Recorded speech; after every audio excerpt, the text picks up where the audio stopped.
Buenas tardes, compañeros. En esta clase vamos a tratar el informe del auditor que previamente fue desarrollado por el licenciado, y para poner en práctica la teoría se nos ha propuesto 4 casos, de los cuales el primer caso ya ha sido resuelto y lo vamos a analizar al modo de ejemplo. Y para estos casos tenemos que considerar los criterios del primer PDF que les envió el licenciado de auditoría gubernamental en el punto 3, inciso A, en el cual hay varios artículos de normativa para poder realizar y desarrollar estos casos. Ok, vamos a analizar el caso número 1, que nos dice: con la información que se presenta a continuación, redacte una comprobación o hallazgo de auditoría utilizando los elementos: condición, criterio, causa y efecto. Estos elementos previamente ya fueron explicados por el licenciado, y más arriba del documento está su explicación y significado de cada uno de ellos. Entonces vamos con el caso número 1.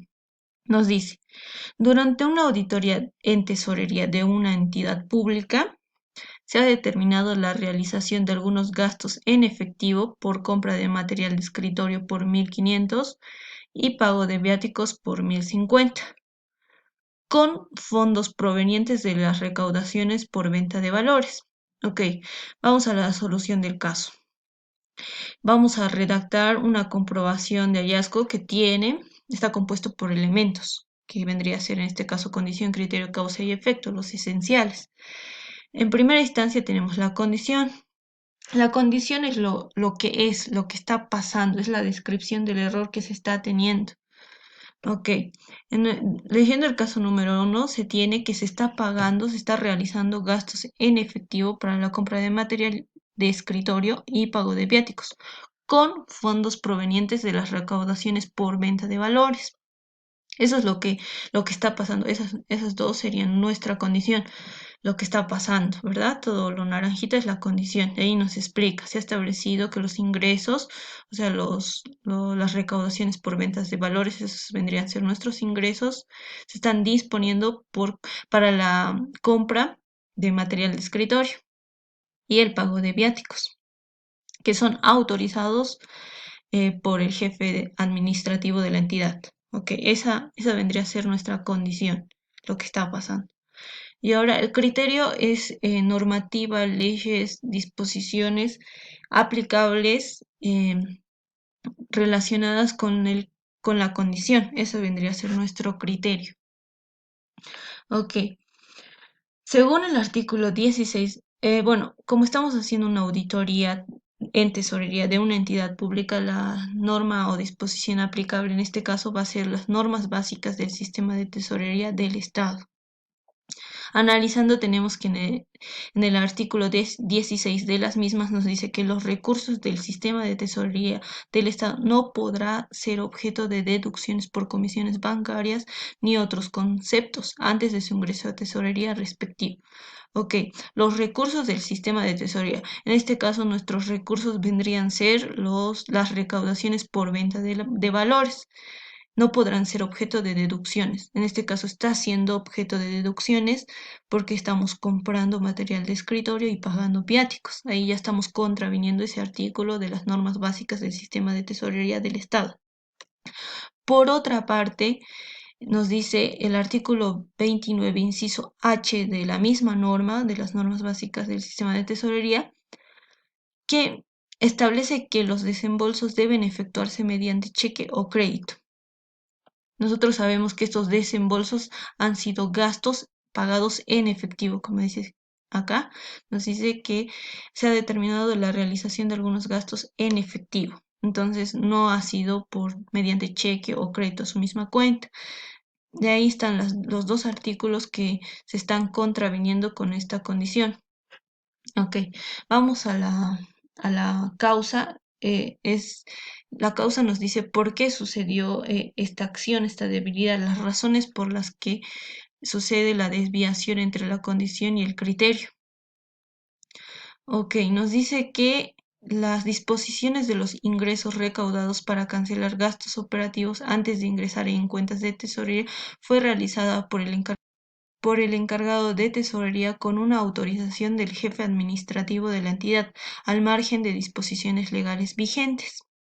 Ok, la causa es eh, que se sufrió estas disminuciones de los recursos del sistema de tesorería del Estado porque ha sido autorizado por el jefe administrativo de la entidad al margen de disposiciones legales. Esa fue la causa.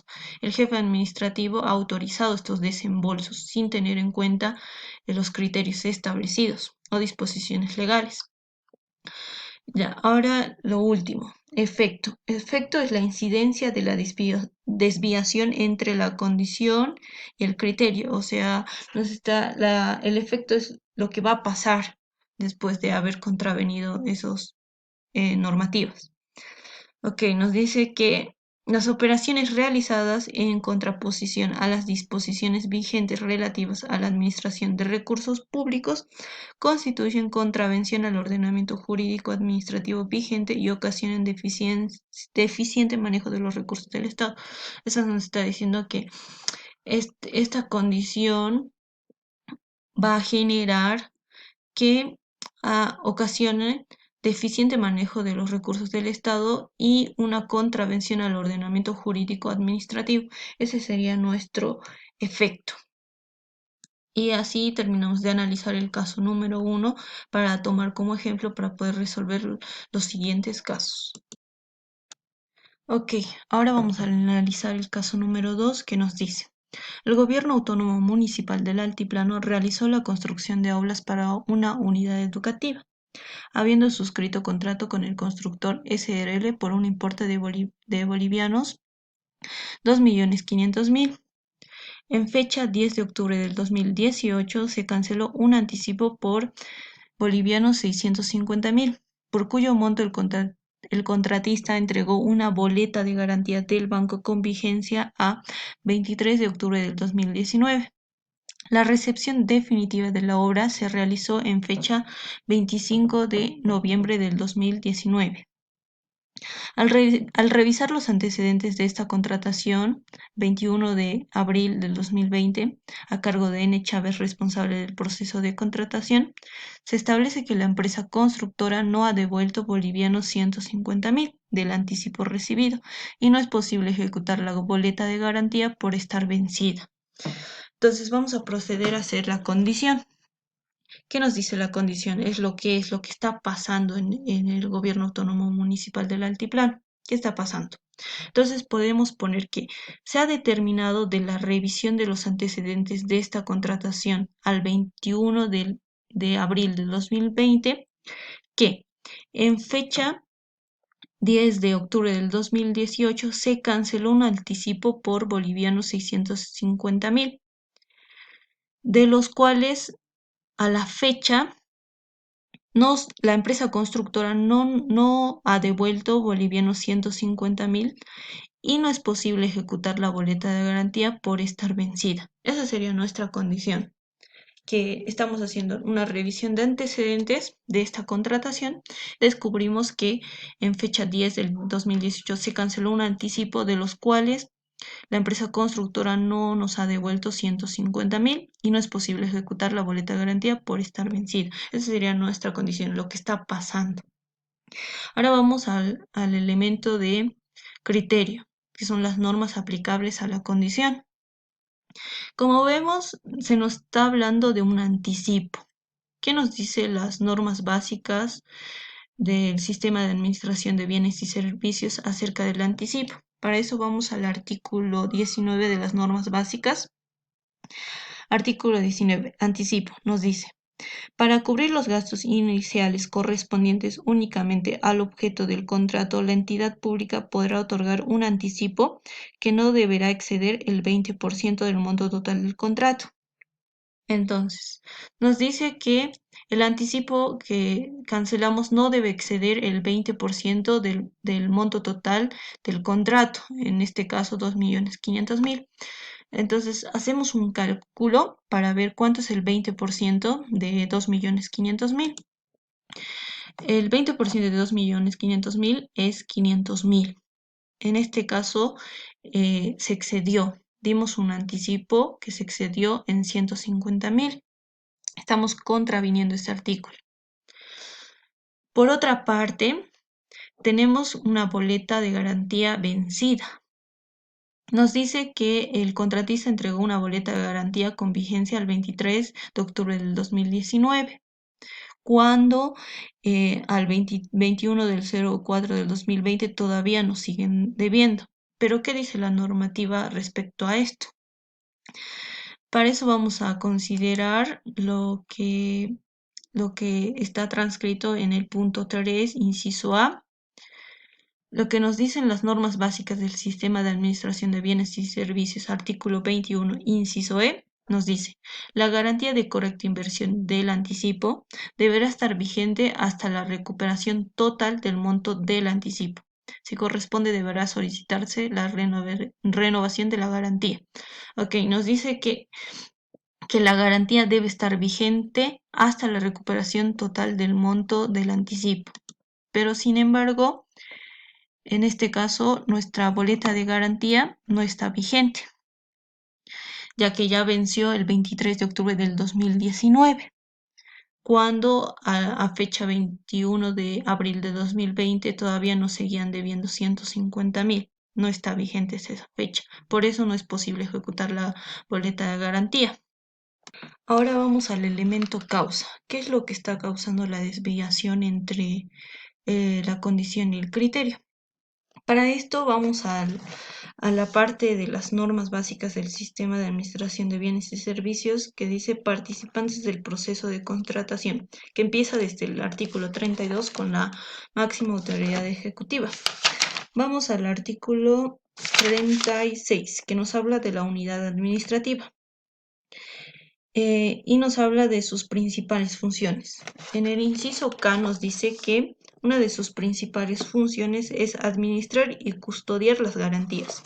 Entonces, ¿cuál ha sido la causa? Podemos poner que la unidad administrativa no administró correctamente la garantía y el responsable del proceso de contratación autorizó la cancelación de un anticipo al margen de disposiciones legales aplicables. Eso puede ser nuestra causa, que no se haya administrado correctamente la garantía, porque si hubiesen administrado bien, se hubiese previsto que la boleta de garantía ya vencía el 23 de octubre del 2019, mucho antes de la recepción definitiva de la obra, que fue en fecha 25 de noviembre del 2019. Ahora vamos al efecto, que es la incidencia entre la desviación de la condición y el criterio.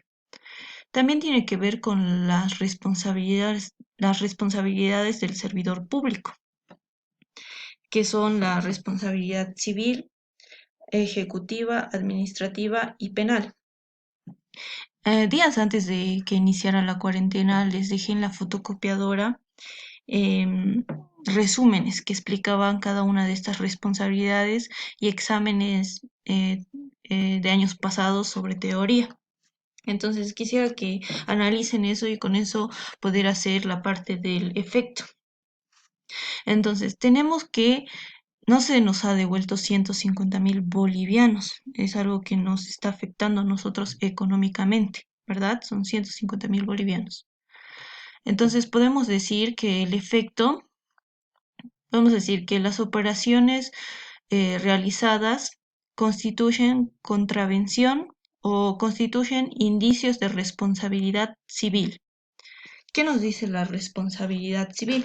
Para eso vamos a ir al Decreto Supremo 23.318A, al artículo 50, que nos dice, la responsabilidad civil emerge del daño al Estado valuable en dinero, será determinado por juez competente. Nos dice valuado en dinero. En este caso, estos 150.000 es valuado en dinero, en unidades monetarias, ¿verdad? Entonces, ese sería nuestro efecto, que estas acciones o esta mala organización o administración den como resultado indicios de responsabilidad civil. Y así sería el efecto y podríamos continuar con el caso número 3, analizarlo. Ahora analicemos el caso número 3, que nos dice: el Gobierno Autónomo Departamental del Altiplano, mediante invitación directa autorizada por N. Paredes, responsable del proceso de contratación, contrató los servicios de la empresa constructora Sánchez y Sánchez Limitada por bolivianos 1.785.500 para realizar el tendido eléctrico en una comunidad, en una de sus comunidades. La obra fue realizada a conformidad. Sin embargo, no se aplicó la modalidad de contratación establecida, licitación pública. Entonces, ¿cuál sería nuestra condición? ¿Qué está pasando en el departamento? Está pasando que mediante invitación directa se contrató los servicios de constructora Sánchez y Sánchez por bolivianos 1.785.500. Sin embargo, no se aplicó la modalidad de contratación establecida, licitación pública. Esa sería nuestra condición, lo que está pasando, que esta contratación mediante invitación directa no tendría que haber sido así, tendría que haberse aplicado la modalidad de contratación licitación pública. Entonces esa sería nuestra condición, lo que está pasando. Entonces vamos a ver cuáles son nuestros criterios. Para eso vamos a considerar eh, el punto 3, inciso A, el cual nos dice: las contrataciones mayores a 1.000.000 serán efectuadas mediante licitación pública hasta 70 millones. Será de carácter nacional y mayor a 70 millones será internacional. Esto según las normas básicas del Sistema de Administración de Bienes y Servicios, artículos 59 y 60. Entonces, la licitación pública, la modalidad de licitación pública es por montos mayores a 1.000.000. Y así es, nuestra contratación fue por un monto de 1.785.500, fue un monto mayor a 1.000.000. Entonces, eso es nuestro criterio, es lo que se está contraviniendo. Tendría que haber sido por licitación pública y no así por invitación directa. Entonces, ¿qué es lo que está causando esto? ¿Quién es el responsable de todo esto? Podemos poner que este procedimiento, esta modalidad fue autorizada por N. Paredes, responsable del proceso de contratación. Ese sería nuestro efecto. Ha sucedido porque el RPC, en este caso N. Paredes, ha autorizado la modalidad de invitación directa. Esa sería nuestra causa. Ahora vamos al efecto. El efecto siempre va a estar relacionado con la responsabilidad del servidor público. A ver, ¿qué causa que N. Paredes haya autorizado una modalidad errónea? Causa que haya una contravención al ordenamiento jurídico administrativo, que crea indicios de responsabilidad administrativa, la cual en el Decreto Supremo 23318A, en el artículo 13, nos dice: la responsabilidad administrativa emerge de la contravención al ordenamiento jurídico administrativo y de las normas que regulan la conducta del servidor. Lo mismo que en la primera parte, en el caso número 1. Los desembolsos en efectivo deduciendo fondos de recursos del sistema de tesorería han sido autorizados por el jefe administrativo. Por ende, han generado contravención al ordenamiento jurídico administrativo vigente. Lo mismo. Y eso sería el efecto que se está teniendo. Ahora vamos al caso número 4. ¿Qué nos dice? La Universidad Pública del Altiplano, en fecha 18 de octubre del 2019, ha suscrito contrato con Importadora Occidental SRL para la provisión de 150 equipos de computación por un importe de bolivianos 835.000. Forma de pago contra entrega. Plazo 20 días hábiles. El contratista entregó boleta bancaria como garantía de cumplimiento de contrato por bolivianos 58.450, con vigencia al 15 de noviembre de 2019. En fecha 11 de noviembre de 2019, la empresa contratista mediante nota hizo conocer que debido a algunos problemas internos y de coordinación con su proveedor, no podrá hacer la entrega de los equipos objeto de contrato. Durante la revisión de antecedentes al 21 de abril de 2020, proporcionado por N. Fernández, responsable del proceso de contratación, establece que la entidad no ha ejecutado la garantía de complemento de contrato, la misma que se encuentra vencida. Ok, analizando cuál es nuestra condición, lo que está pasando. Y, a ver, analicemos desde arriba. Nos dice que se hizo un contrato para la provisión de 150 equipos de computación por un importe de 835.000. Forma de pago contra entrega, o sea que cuando terminaran la provisión de 150 equipos recién les íbamos a pagar. Plazo de 20 días hábiles, o sea, tenían 20 días hábiles para entregarnos los 150 equipos de computación. El contratista entregó boleta bancaria como garantía de cumplimiento de contrato por 58.450. Nos habla de una boleta bancaria como garantía de cumplimiento. ¿Qué nos dice acerca de las boletas de garantía de cumplimiento, las normas básicas? Entonces, para eso vamos a ir al artículo 21, garantía según el objeto, inciso B, que nos dice, garantía de cumplimiento de contrato.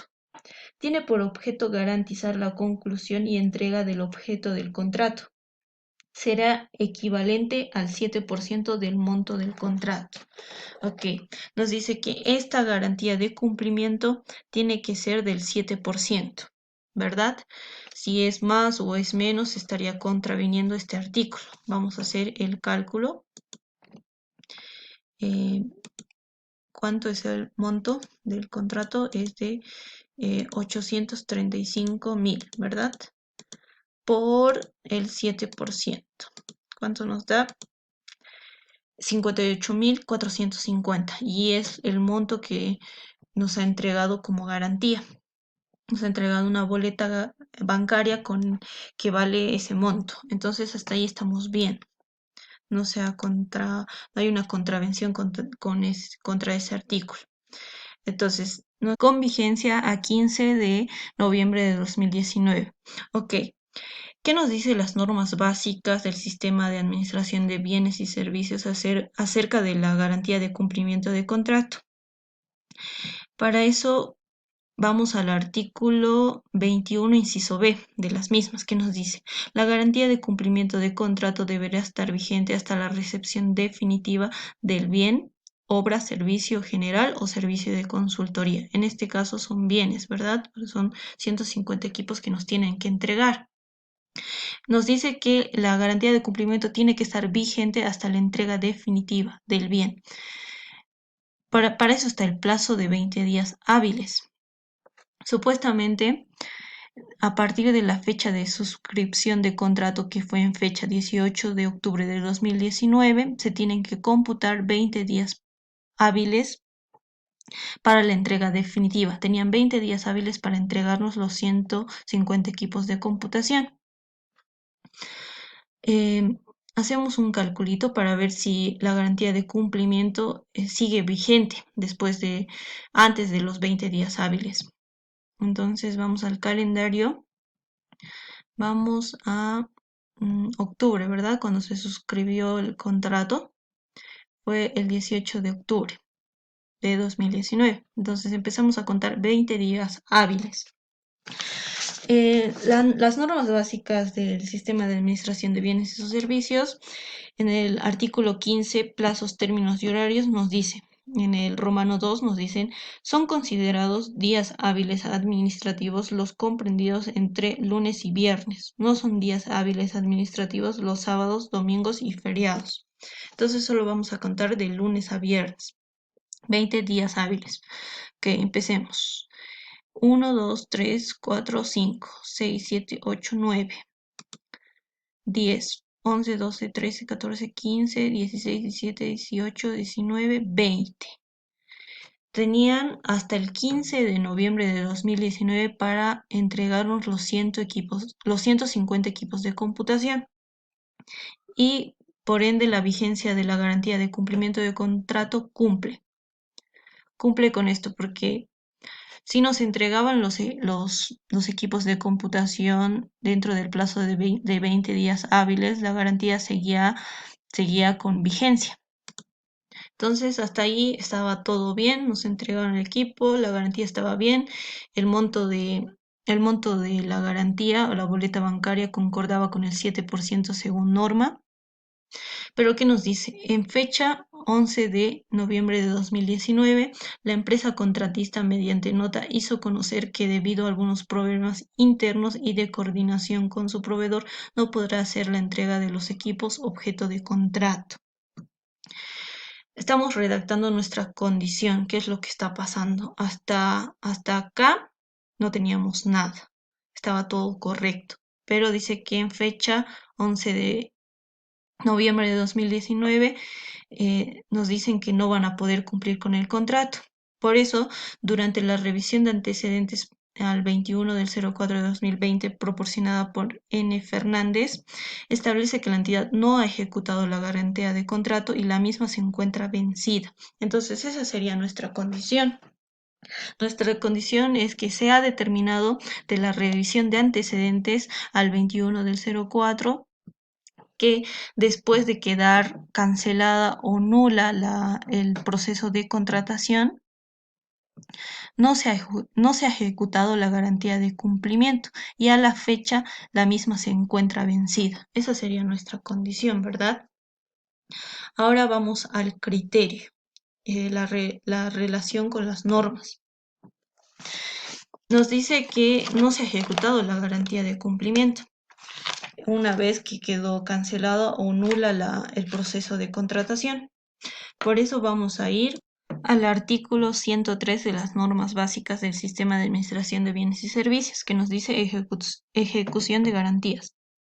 Una vez agotada la vía administrativa y en la eventualidad de haberse confirmado las resoluciones dictadas por el RPC o RPA o haberse desestimado el recurso presentado, la MAE instruirá, en caso y cuando así corresponda, la ejecución de las garantías presentadas a favor de la entidad convocante. Entonces, eso es lo que se está contraviniendo.